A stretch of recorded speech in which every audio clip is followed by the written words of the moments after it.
Hello, Devlin here with you, and welcome to another Mondo Nostalgia podcast. Thank you for taking some time out of your day to press play and sit back, listen, grab yourself a drink. Actually, I should have done that myself. I usually have a drink by my side, but if you hear me starting to choke up or that, I might have to pause it and grab one, but I will try to do it au naturel, without water. Au naturel, wait, that sounds more like me doing it in the nude. I'm not going to say what I'm wearing right now. I'll leave that to your own imaginations. Anyhow, thank you for tuning in, and we've got another great half-hour show for you. And I will try to keep it as close to a half hour as possible, but we've got a topic today that I could just talk on for hours and hours. And maybe if you know me, we probably have talked a little bit about it for hours and hours.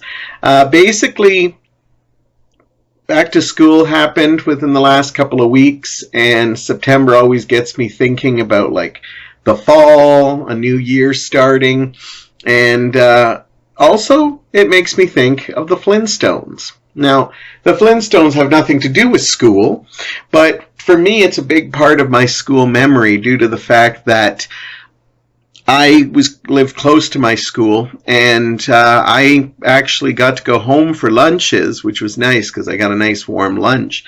And to my luck, the Flintstones ran on our local TV station. Channel 9 and 13 would air it, and so if you missed one, you could watch the other, or sometimes when they're on the same time, you could pick which episode you wanted to see. And as a kid growing up in the 70s and 80s, that was my way of watching the Flintstones. It originally aired in the 60s, but that's how I became ingratiated to it, is those afternoon lunches where, my mother would make me some French toast or some grilled cheese, and I would put the Flintstones on before I had to run back to school. And as I grow older and meet more people growing up in the 70s and 80s, I realize just how much people have a fondness for the fact that they went home and watched the Flintstones too. In fact, that was their introduction around here in Canada, which was awesome. Because the show was actually an adult-themed show when it first came out. It was actually the first animated primetime show, and it was, focusing on an adult audience. In fact, they even had a cigarette company basically promote them. There are lots of YouTube commercials where you will see Fred and Barney and Wilma and Betty enjoying a cigarette. I believe it was Winston's, but I could be wrong. But anyhow, yeah, it was an adult show. But just a decade later, it was airing in the 70s and 80s for kids. And it's fine. It's not like, it's not like an animated show like Simpsons or Family Guy or King on the Hill where there's some adult humor in it. The Flintstones does have adult humor, but not a lot of innuendo and stuff. It's actually a pretty clean show for kids to watch. But that doesn't mean it didn't have biting themes, and we'll talk about that later. I watched the Flintstones for the majority of it. Eventually, when I got older, I turned the channel to CKVR and watched Leave It to Beaver for my lunch hours because I'd seen the Flintstones so much. But the Flintstones always endear me. I have a lot of Flintstones toys, a lot of memorabilia. I just love that Stone-Aged family. Here's some background for you people who might be tuning in that don't know much about the Flintstones. They aired on ABC, and they aired from September 30th, 1960 to April 1st, 1966. And that, of course, as I said, it was the first cartoon in prime time, and it led the way for others. But no one was as successful as the Flintstones in prime time until The Simpsons showed up, and of course, blew it away with being on for decades.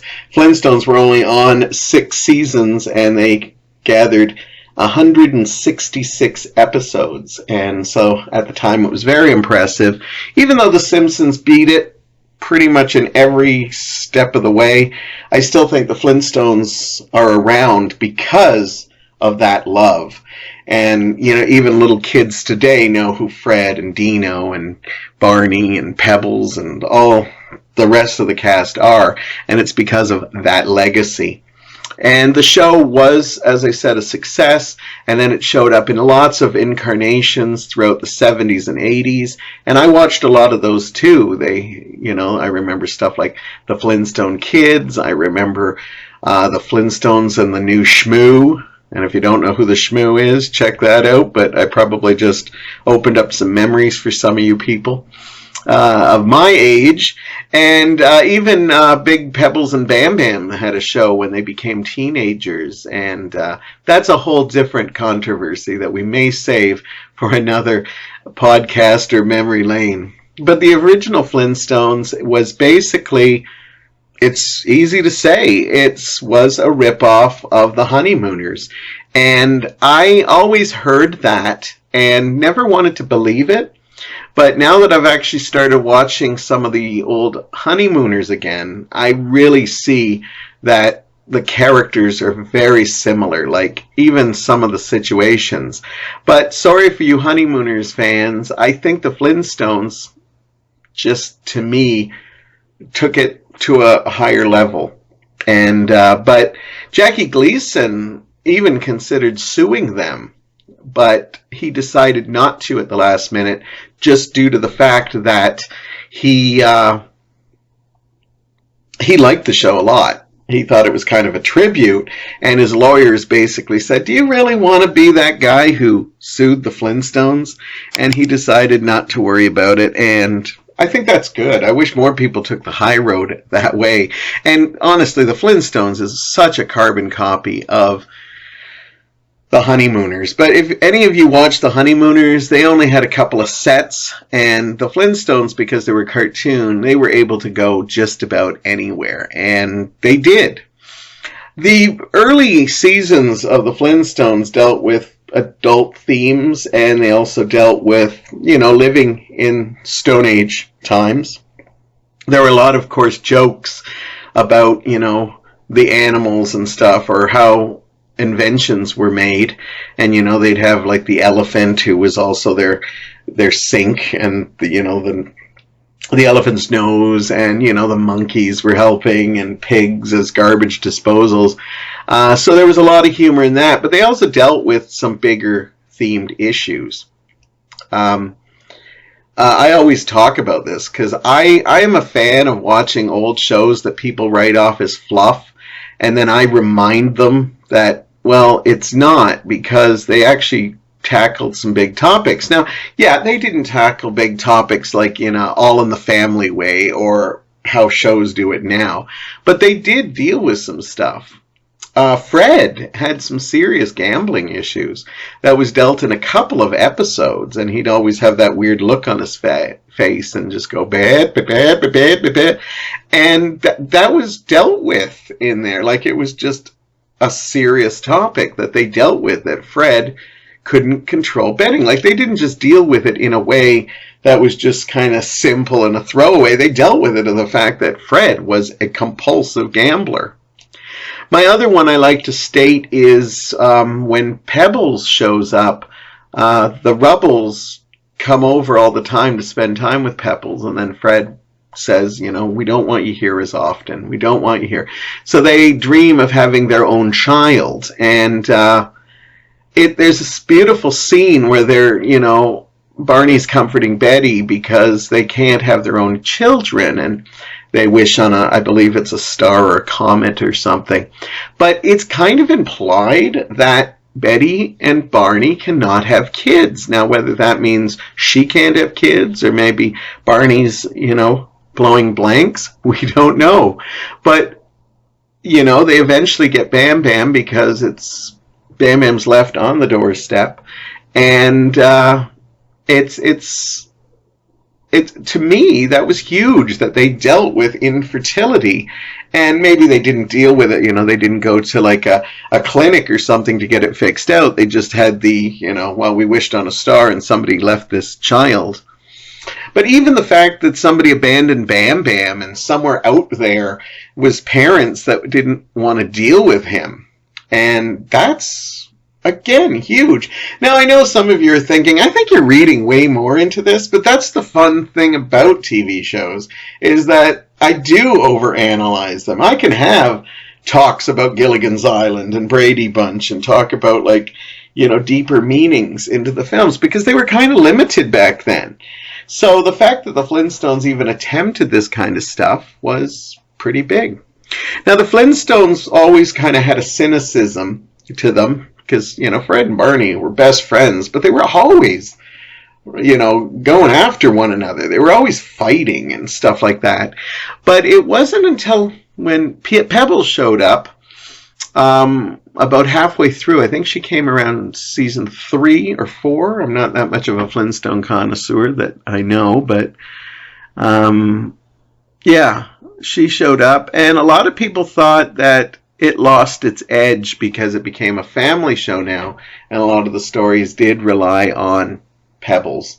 And then when Bam Bam showed up, totally dealt with that as well. By the 6th season, they were starting to run out of ideas, which is kind of how the Honeymooners was too. And again, the Flintstones got to try something a little different. They managed to get they wrote in a character called the Great Gazoo, who was voiced by the wonderful Harvey Korman.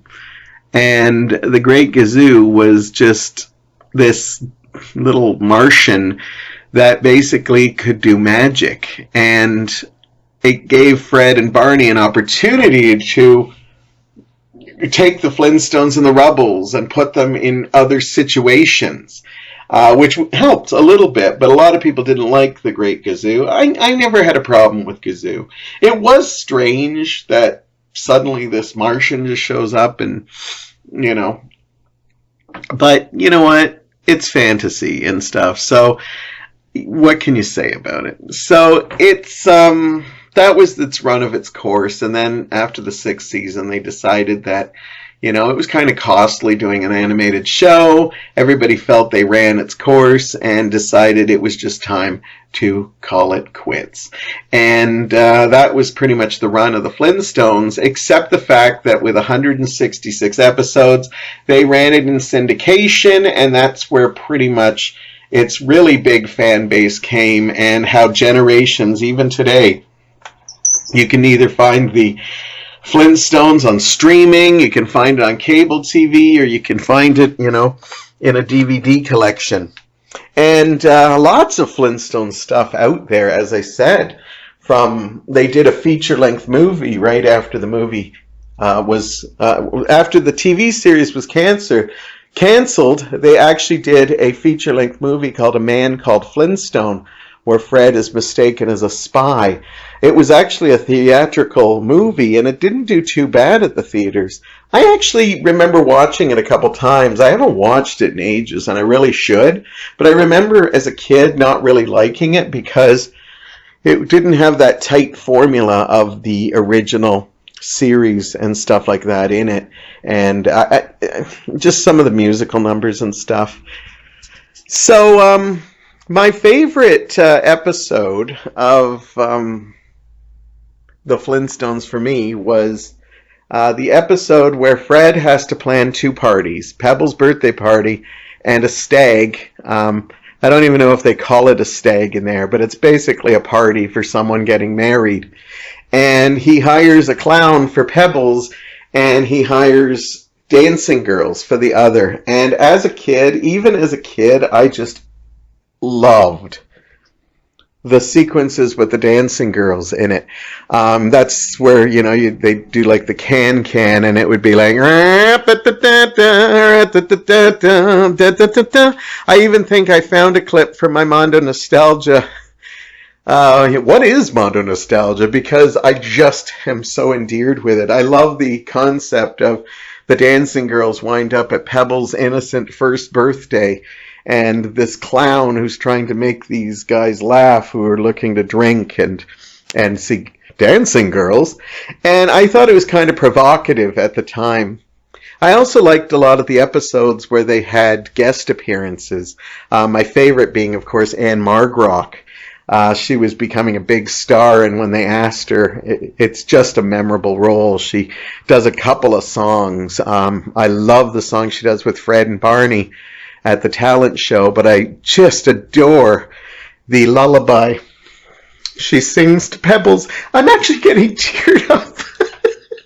I'm making myself laugh because I'm thinking of that, the first little lamb, as she's putting Pebbles to sleep, and I'm actually got tears of joy in my eyes right now. So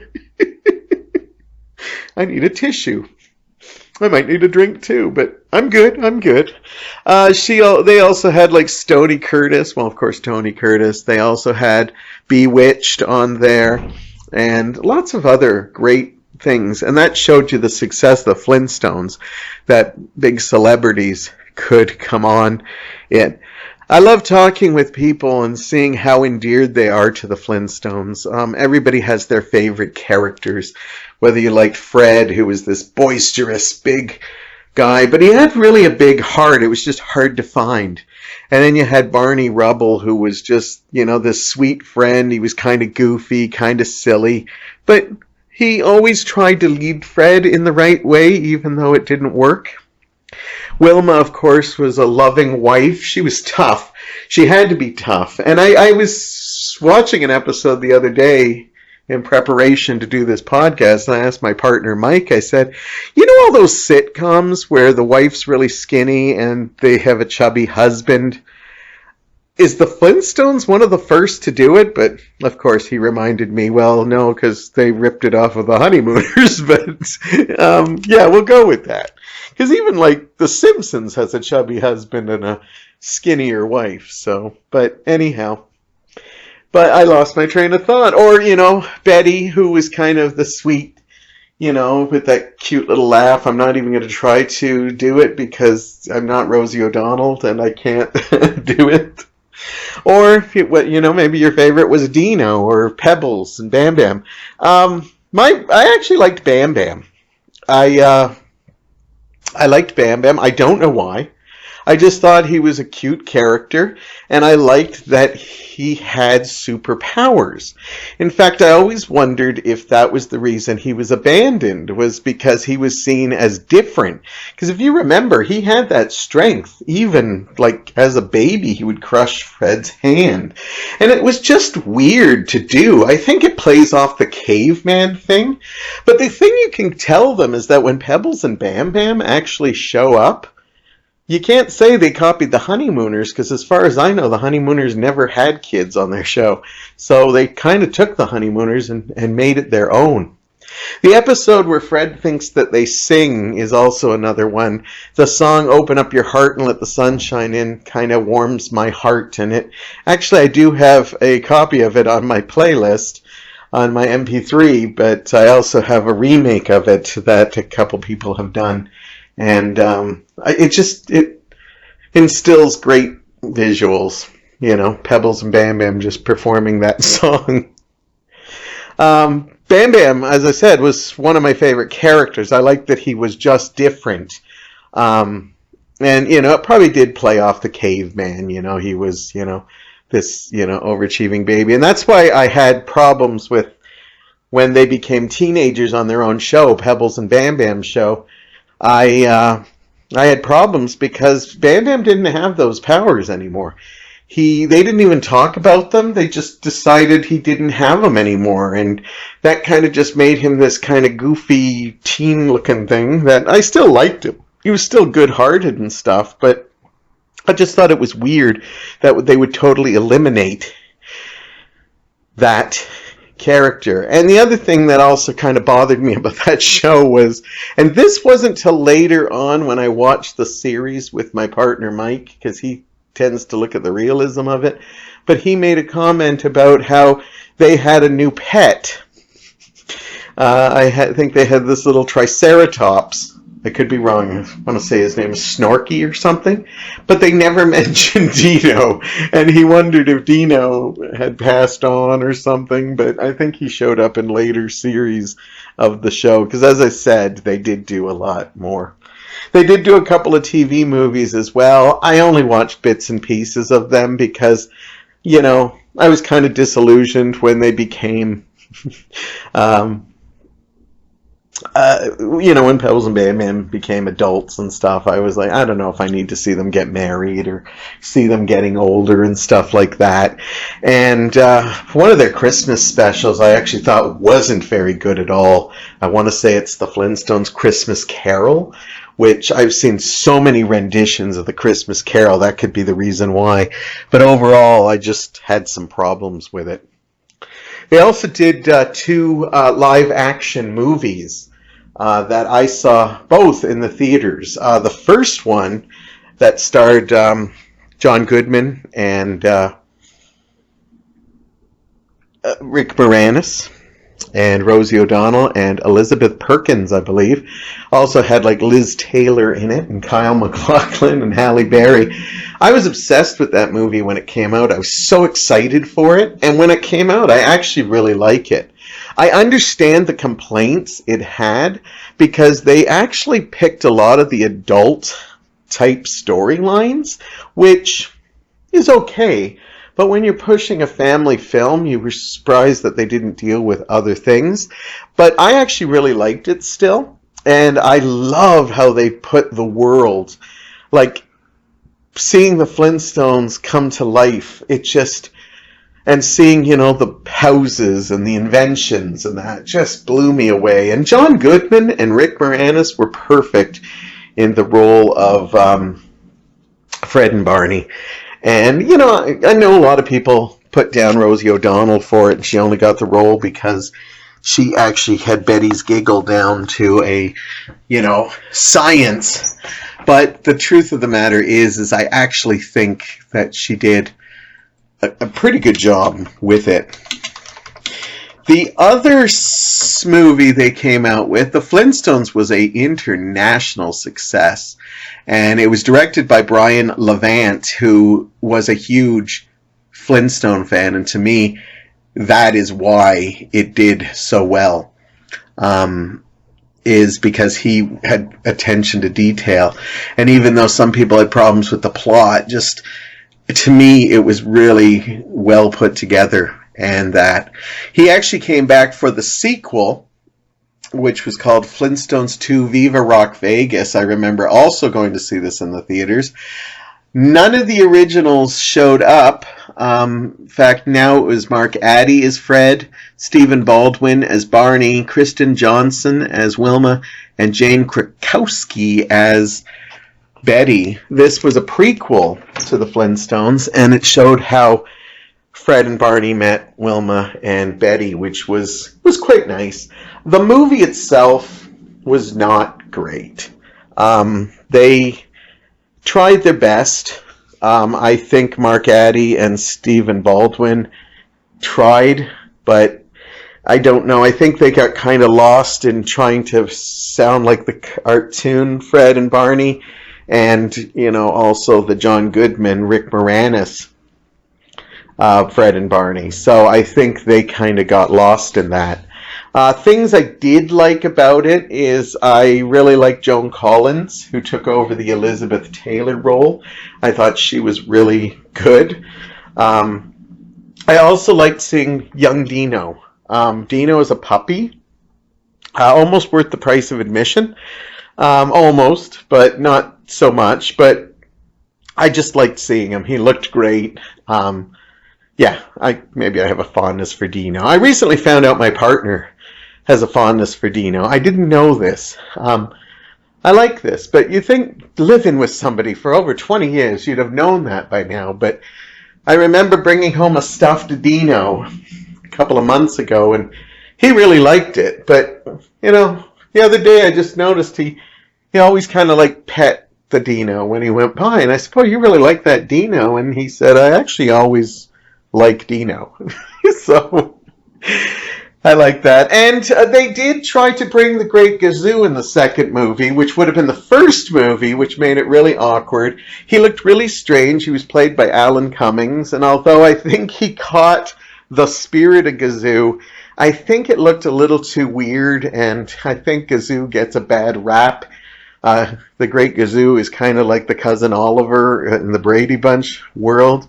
I actually don't have a problem with the Great Gazoo. I think he should get more love than he does, but, you know, people just have troubles with him, so what can I say? Yeah, I love the Flintstones. I can still put on an episode now and again. As I said, I do try to watch anything new with the Flintstones. There have been a lot of new incarnations. Seth MacFarlane is a big Flintstones fan, and he has desperately tried to bring the Flintstones back in a new way, but that project seems to have folded a few times. And I believe the Cartoon Network tried to bring a more edgier version that was a little too edgy, and I think it scared people off because I think it aired one episode, or maybe it didn't even air, but you can find clips of that on the thing. I don't know if Corda would be able to find clips of that, but if she does, watch the YouTube of the podcast. I like giving her challenges, but we'll see. But anyhow, yeah, I could talk the Flintstones forever. Lots of great episodes. I always even popping in my head as we talk. The episode where they're spies and that woman that always would be like, I'm too important to die, and she'd be pressing buttons on the wall and she'd disappear. But she'd always show up to help them at the last minute. I love that kind of stuff. Yeah, and so that is my look at the Flintstones. Do you have a fondness for the Flintstones? Who's your favorite character? What's your favorite episode? I'd love to hear from you. Write it down in the comments, or just tell me what you like or what you don't like about the Flintstones. Maybe you didn't grow up with the Flintstones and you don't like it as much today. I'd love to hear all of that. I'd like a conversation. I'd love to talk about the Flintstones. There's just so much avenues and episodes and just so much out there about the Flintstones. So yeah, if you like this episode, definitely hit like, and don't forget to subscribe. I talk about lots of different things, from newer stuff to older stuff to just about anything. And yeah, tune in each week on Thursdays to find out what I'm going to be talking about next. You just never know. With that being said, I think today's a good day to binge watch some Flintstones, get a couple of episodes going, and just remembering how they made me feel. Maybe I'll have to make some French toast, because that'll make me feel like when I went back to school. It was one of my favorite things to eat while I watched the Flintstones. Anyhow, thank you again for tuning in play, and I appreciate your continued support of Mondo Nostalgia. Don't forget to check out the YouTube channel before you leave. See all the other great stuff we do here. And until then, I'll see you next time.